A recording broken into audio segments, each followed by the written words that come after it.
Donc j'ai commencé à travailler très jeune et j'ai été pris un peu donc, dans ce mouvement de l'entrepreneuriat. C'est ce que j'ai toujours voulu faire. J'avais 14 ans, je savais déjà que j'allais faire quelque chose là-dedans. J'ai toujours voulu entreprendre, ouais. Okay. Je crois que j'ai commencé à entreprendre à l'âge de 5 ans. Qu'est-ce qu'on peut te souhaiter pour la suite ? Bon courage. Entreprendre seul ou avec des associés. Lever des fonds. Manager. Gérer une forte croissance. Comment entreprendre en Corse et qui sont celles et ceux qui entreprennent ? Je suis Audrey Royer, bienvenue dans Capsule, l'émission qui parle d'entrepreneuriat en Corse. Disponible sur YouTube et sur les plateformes de podcast, proposée par Podcast et la M3E et financée par la M3E et BP. On écoute toutes les deux, tu vas voir, ça va être une discussion. Je le prends comme ça, vraiment. Mais oui, parce qu'en plus, c'est vrai qu'on se connaît pas. Donc comme ça, tu vas vraiment me raconter qui tu es et ce que tu fais. Et ben, si tu veux bien te présenter, s'il te plaît. Alors, je m'appelle Marie Casamart, j'ai 27 ans. Je suis originaire de Sarola-Carcopine et de Coutoli du côté de ma mère. J'ai une société voilà, qui est essentiellement sur le secteur de la restauration. Et je suis en train aussi de monter donc, une nouvelle société qui va se situer plutôt secteur agricole et restauration. Ton parcours, du coup ? Alors, mon parcours assez atypique parce que j'ai commencé mes études j'ai fait un bac pro commerce. Pendant mes études, donc, je travaillais. Mon père a une entreprise agricole, une exploitation agricole, et je m'occupais, moi, en fait, de la production et de la commercialisation des produits. Donc, j'ai commencé à travailler très jeune. Et par la suite, j'ai fait donc un BTS négociation relations clients, toujours en alternance donc dans l'entreprise familiale. Et j'ai décidé donc par la suite de monter à Corté. Okay. Donc j'ai commencé par la licence entrepreneuriale avec donc Nathalie Lamaitre. De là donc je suis rentrée. Tu as vu dans Capsule, du coup. Exactement. De là donc je suis rentrée donc au pôle Pépite avec Alexandra Pagne et toute l'équipe. Et j'ai été pris un peu donc, dans ce mouvement de l'entrepreneuriat.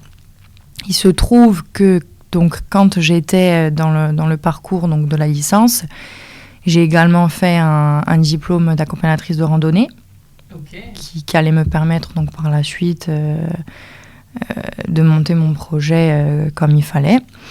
Et en une palette de formations très diverses. C'est ça, c'est exactement ça, mais qui au final... ça imbrique très bien autour de ton projet. Quoi. C'est ça, ouais. J'avais besoin de tout ça, en tout cas.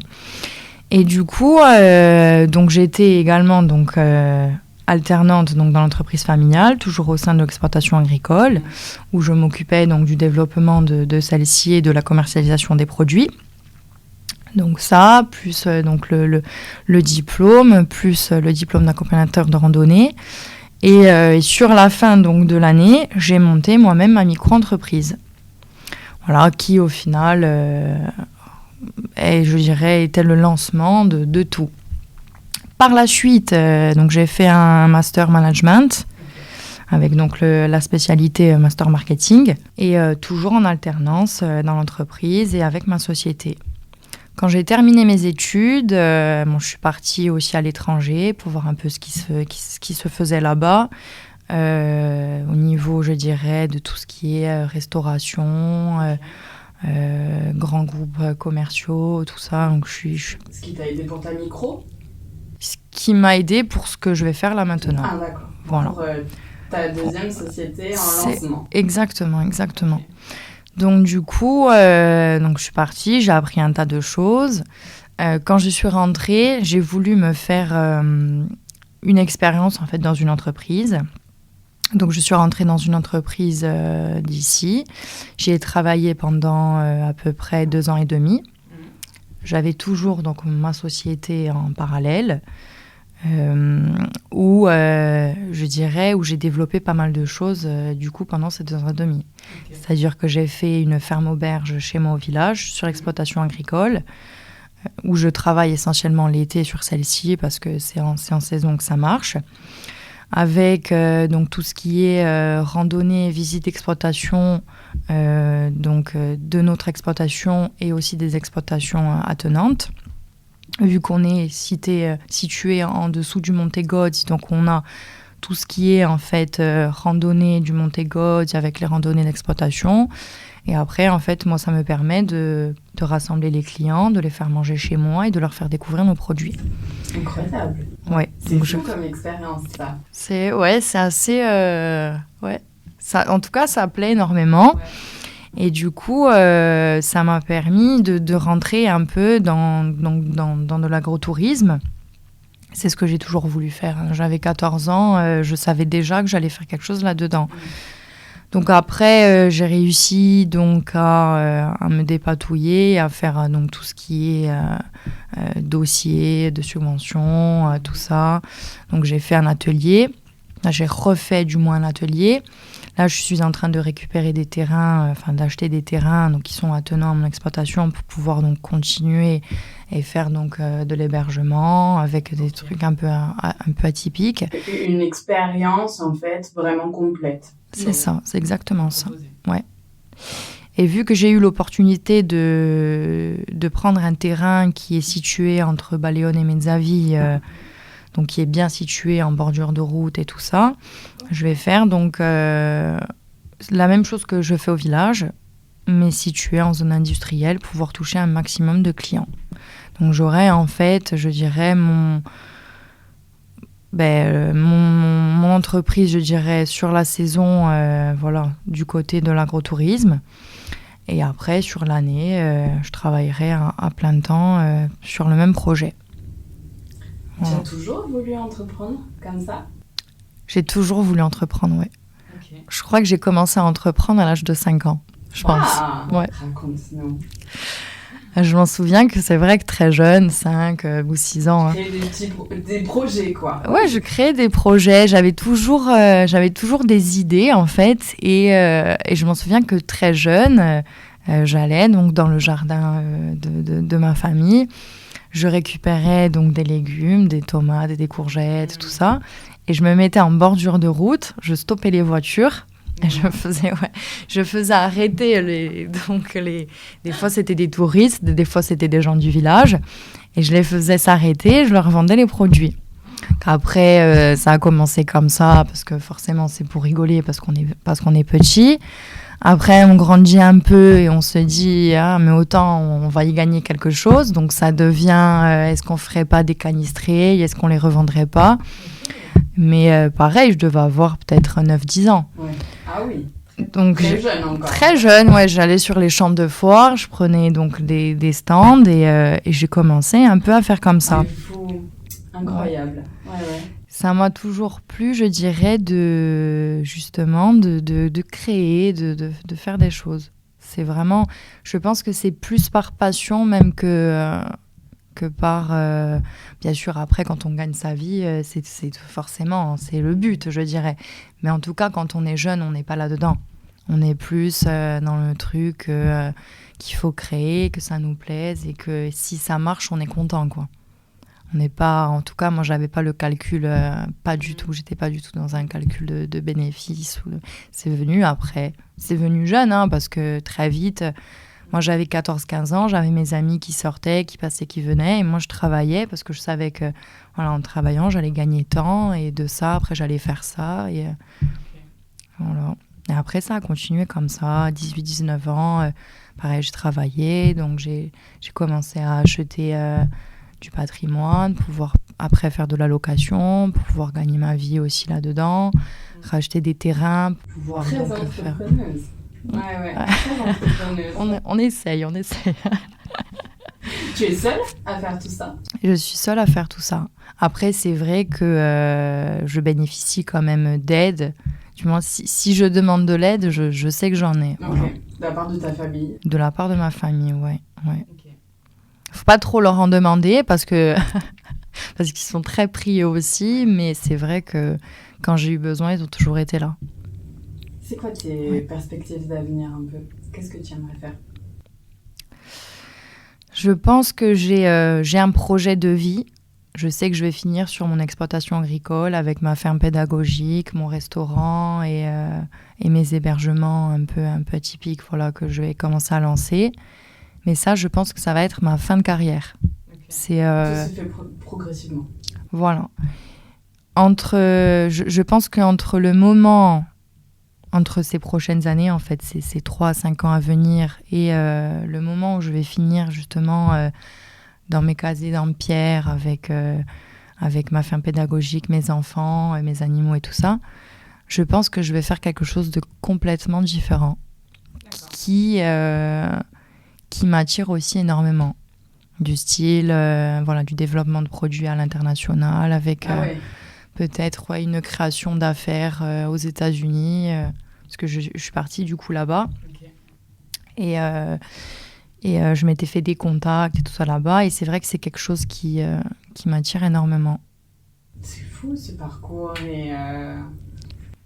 Ouais, je pense que c'est quand on aime en fait, quand on aime bouger, quand on aime créer.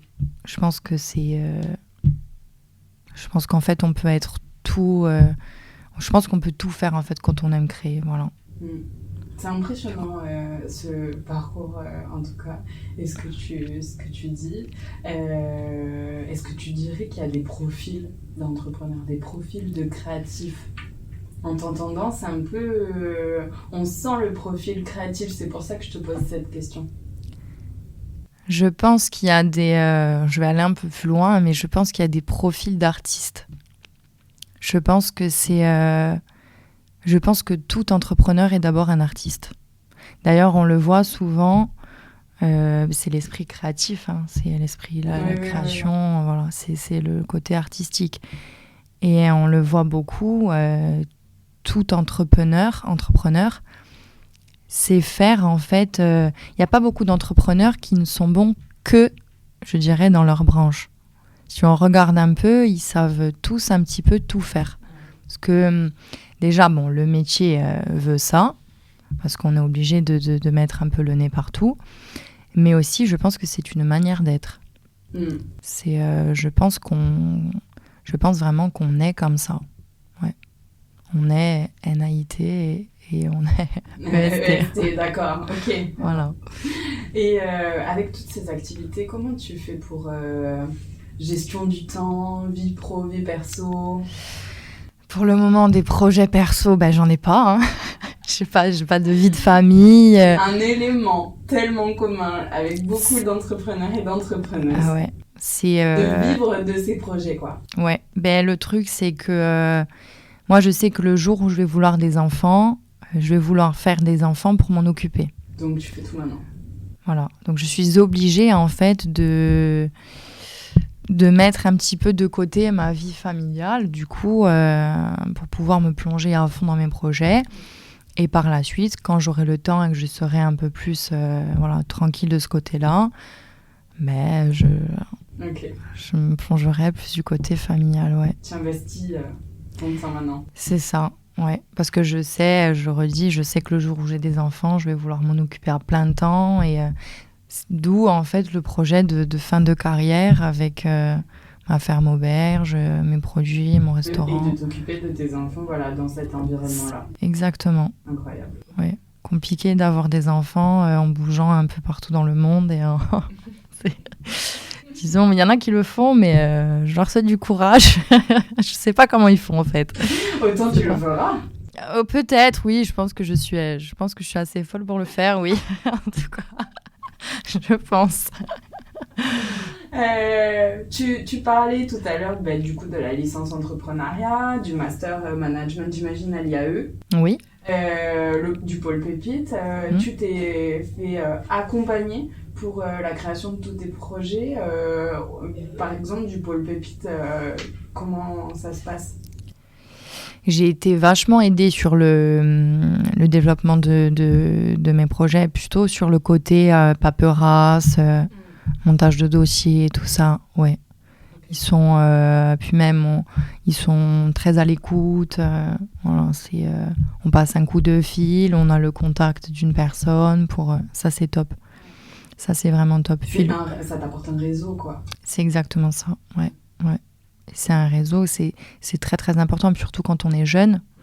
On ne connaît pas forcément, ou alors on va connaître de par notre famille, mais si on est dans un milieu complètement différent, ben forcément on se retrouve, quand on a 18-19 ans, on n'a pas vraiment de connaissances. Ça même plus tard, quand on arrive sur la trentaine et que du coup, ben, on a eu une expérience, voilà.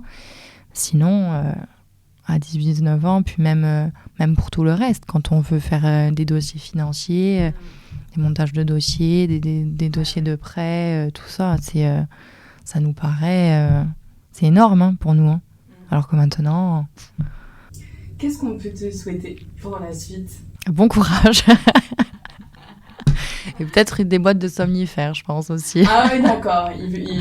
Tu dors pas. Ah non, je dors pas. Le cerveau, il travaille tout le temps. Ça, c'est horrible. Je pense que c'est le côté... Je pense que tout entrepreneur, du moins... Négatif. Ah ouais, c'est le côté négatif et surtout le point commun qu'on a Aussi. tous. Ouais. Non, le temps perso, le temps pro, vivre de ses projets, pas dormir tout le temps, réfléchir tout le temps, on se réveille, on a une idée pour notre entreprise, on la marque sur le téléphone. C'est ça. Ah oui, moi vous prenez mon calepin des notes sur l'iPhone, parce que nous c'est les notes, c'est ça. Ça fait rire, ouais. Ouais, moi il ressemble à rien. Franchement, il ressemble à rien. Écoute, bon courage pour la suite. Du coup, on te souhaite la réussite de tous tes projets. J'espère peut-être te revoir dans une capsule un jour pour nous parler de tes prochains projets. Je pense que j'y serai en tout cas. Merci beaucoup. Si vous avez aimé cet épisode et que ce n'est pas déjà fait, pensez à vous abonner à la chaîne YouTube Capsule Entrepreneuriat. Vous pouvez activer la petite cloche pour être au courant des nouvelles sorties. Et puis si vous nous écoutez sur Spotify, Apple Podcasts ou Deezer, pensez également à vous abonner et à nous mettre 5 étoiles. Tous les liens sont dans la description. Retrouvez-nous sur nos réseaux sociaux Capsule Entrepreneuriat, sur Instagram, LinkedIn et bientôt TikTok. Vous aurez un avant-goût de l'épisode de la semaine, des bons plans et aussi des invitations aux événements que l'on organise.